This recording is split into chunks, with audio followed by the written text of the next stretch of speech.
God is saying to you today, following me doesn't guarantee you a perfect life. You will still face trials and tribulations, but I will never leave you alone to face them. I will always be with you, even when you feel like I'm not.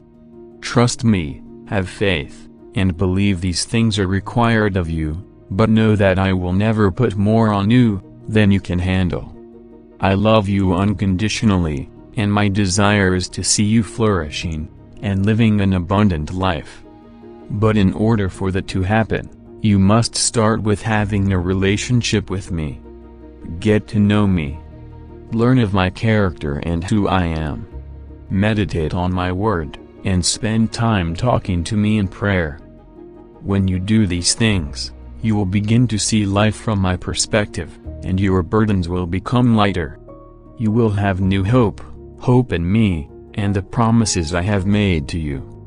Don't give up when things get tough, or when it seems like I'm not listening, because I am always listening.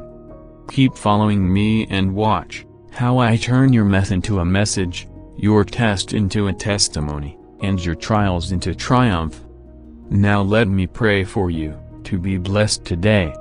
Heavenly Father, as your children call upon your name, I pray to you to grant them peace on every side. Speak peace to the troubled soul, Lord. You are the Prince of Peace. Please speak peace to every storm in their lives. I speak against fear, worries and anxiety in the lives of your children. May they be buried forever. Whatever is causing the heart to be troubled, Lord Jesus, I pray you sort it out for them. Show them the right way to go.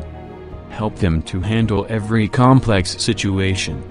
Help them to navigate the wilderness of life.